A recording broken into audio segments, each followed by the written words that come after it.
Alright, so now I'm going to talk about the recipe section of my book. Don't mind if you guys hear background noise. The kids are just driving around on their plasma cars. Okay, so this is the recipe section of my binder. This is going to be part 2 of the binder introduction, I guess. This is where I keep all my recipes. I can't stand having a million cookbooks laying around. I can't stand it. If I have a cookbook, I'll go through it, take out recipes that look appealing to me, and then I'll write them down, try them, and if I like them, they make it here, or I'll look on the internet, or most of these, though, are recipes that I've had for a long time. I just kind of gathered them up, wrote them on paper, and stuck them here. Once you get to know how to make certain things, you don't even need recipes anymore.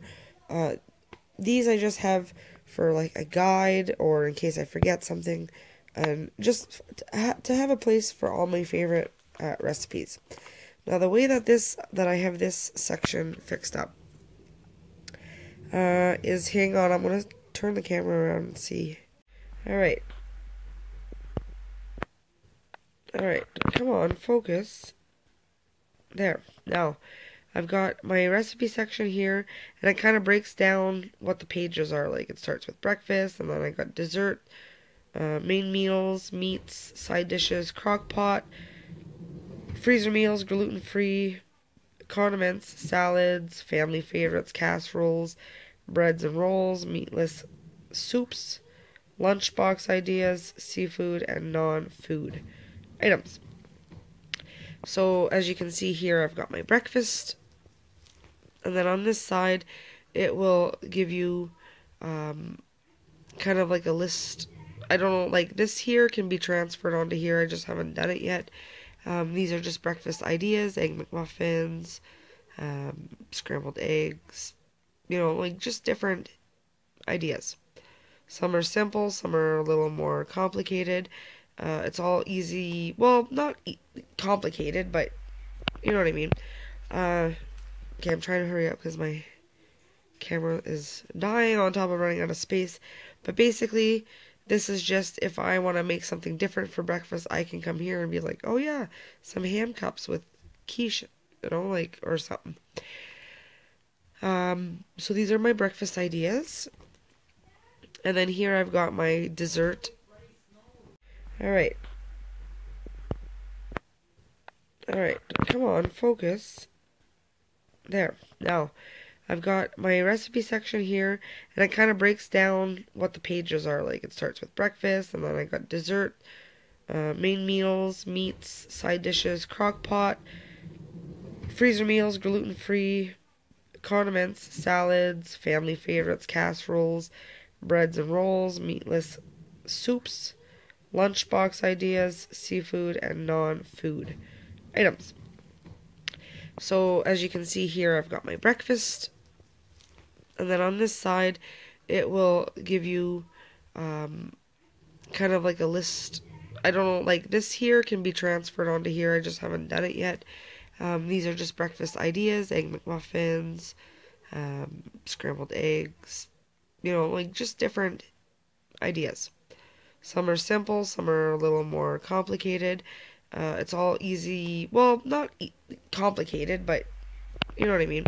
Okay, I'm trying to hurry up because my camera is dying on top of running out of space.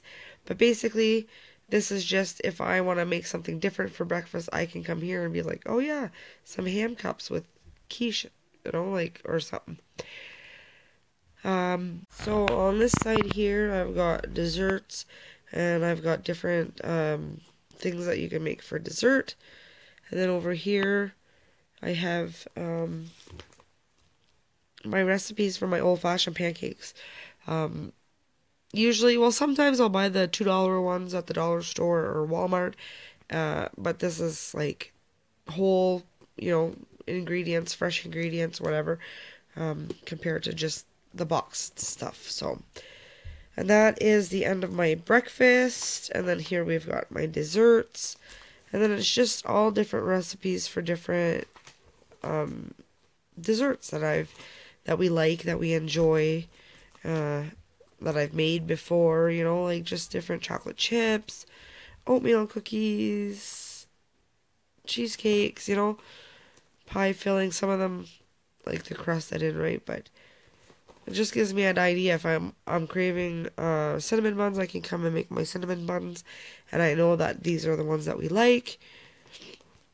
So that is the dessert section. And then here I've got my main meals, which is kind of the same thing. I've got all chicken balls, chicken skillet, and it goes on for really good yeast-free. This is my pizza crust that I use. And if you guys want recipes, any of these recipes, feel free to ask. I'll make it and I'll show you the recipe. Italian mac and cheese. These are my mom's marinated carrots. So there's a whole bunch of all these recipes. Now, then we get into the meat section. Now, this is kind of like, the meat section's a little bit different. Here I'll have like pork chops written down, and then I write different meals that you can have with pork chops. Pork chops, rice and veggies, pork chops, mushroom soup and rice, pork chops, mashed potatoes and veggies, you know, like just different things like that. And then that way there, if I know that I have pork chops in the freezer, I can just turn around and be like, what do I want to have tonight for supper with the pork chops? Same with the chicken. The chicken dinners, I have quite a few of those. I've got over 50 of those, and there's probably more that I haven't even thought of. Just different chicken Alfredo, chicken casserole, chicken burgers, chicken soup, chicken stir fries, you know, just different random ideas to help me make my menu plan. And here I've got fish, and then I've got beef, different things to make with beef. And then I've got turkey. So that is my meat section. When I buy the meat, I can come and be like, okay, I've got all this chicken breast. Well, let's see what I could make with chicken. And then come over here and, oh, well, the chicken skillet sounds good tonight. I'll make that, you know. So that's why I make these lists. It seems like a lot of lists and list making, but now that I have it here, it's just a matter of going and filling in the blanks and adding to it. And I'll always have it, and I can always refer to it. Now, over here is side dishes. I just kind of wrote down, you could have fries, rice, potatoes, coleslaw, vegetables, all different things that you have as a side. Just different ideas. And then here I've got crock pot ideas. I don't have anything written down, or I do. I have a couple different ideas. I do not own a crock pot yet. I used to have a crock pot and it broke. And I love it. I absolutely love it. You can make a nice, like, delicious meal on a hot summer day. Put it in the morning, and the crock pot's not going to heat up your house, and you don't have to have the oven going, and it'll be ready. And crock pots are awesome. So that is definitely something that I plan to purchase in the next coming months, and I'll be sure to load up this crock pot meals. Now, what I want to do is crock pot meals, kind of like something that I can throw together in the morning. And then I want to have my crock pot freezer meals so that I can bag everything up in a bag, and then it's a matter of me popping the stuff from that bag into the crock pot and letting it go all day, and we'll have a delicious meal. So that will be the two different crock pot sections that I have. And there's no, like I said, I didn't like work my butt off on this section just because I do not have a crock pot yet, but that will be something that will get worked on. Okay, excuse me. Now, freezer meals. Here I got my freezer meals, just different, got chili, meatballs and sauce, burritos, lasagna. That's all things that you can make and stick in the freezer. Obviously, there's a ton more to add to that.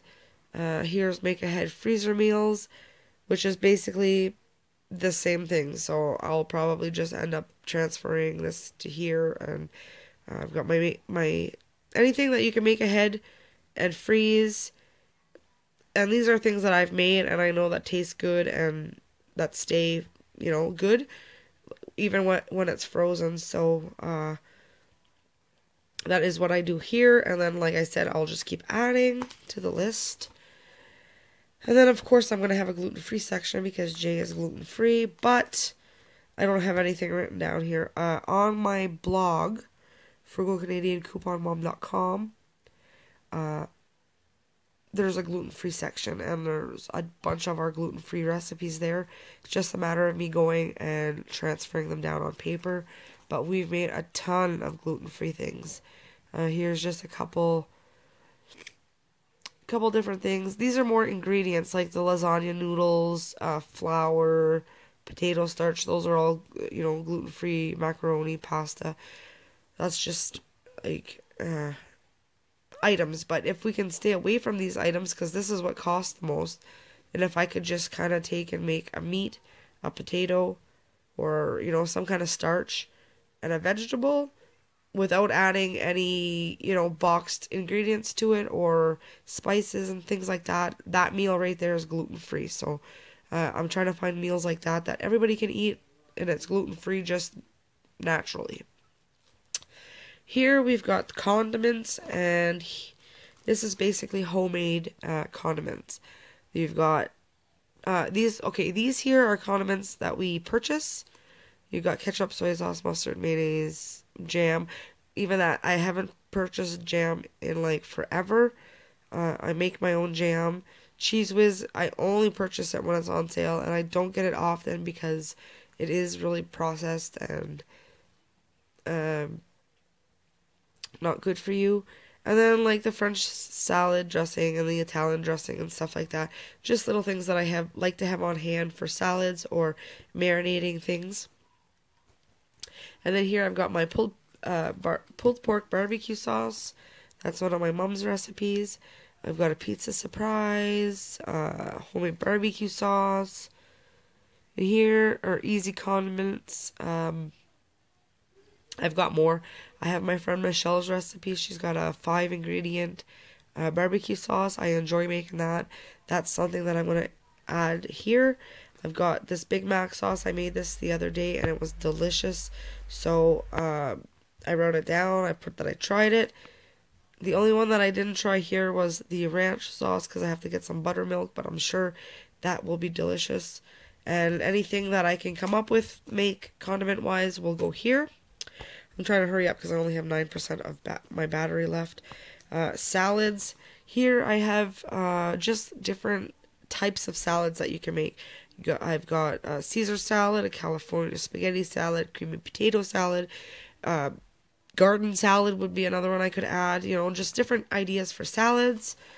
And then these are just the recipes for the salads that I just mentioned. And then here are family favorites. I just like to have a list of different foods that we like to eat so that when I'm meal planning, I can pick out a couple favorites. And then we've got our casseroles, which we've got a couple different casseroles here, just recipes. And then over here, I've got my non-food items recipes, which are, I've only got 2. I've got homemade Christmas ornaments. They don't have to be Christmas, but just homemade tree ornaments or any kind of ornaments. And then here I've got some homemade Play-Doh that I use this. This is what I use all the time. Add some food coloring to that, and you've got yourself some really good Play-Doh. And then here is just kind of some random stuff. I've got different cheap eats.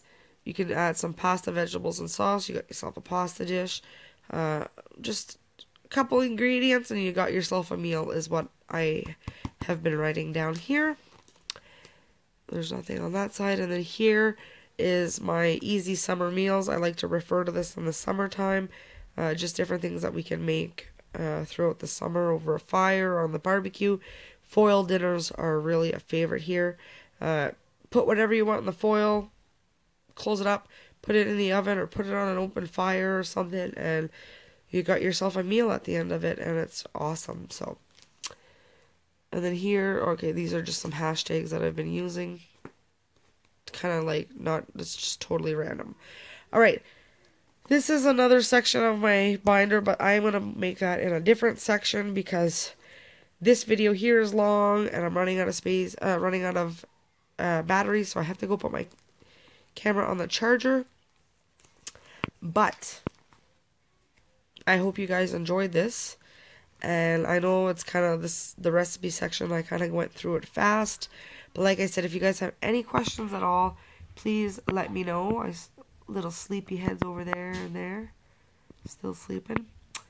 I'm going to go and continue working on this and adding some things and tweaking it up a little bit. But this, I wanted to show you just my overall binder and how I run it. And I hope you guys enjoyed it and liked it and all that fun jazz. And it's pretty thick. It's getting thick.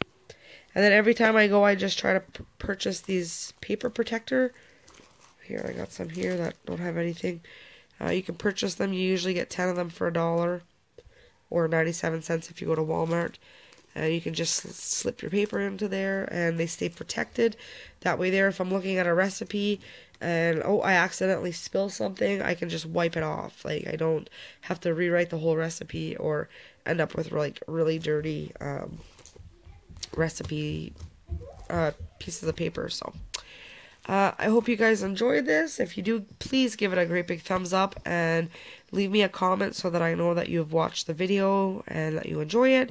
If you have any questions or concerns or comments or anything at all, please let me know and I will do my best to answer them.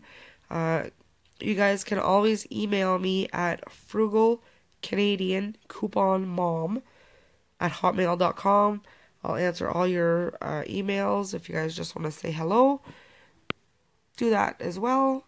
And I will talk to you guys later. And the kitties, say goodbye.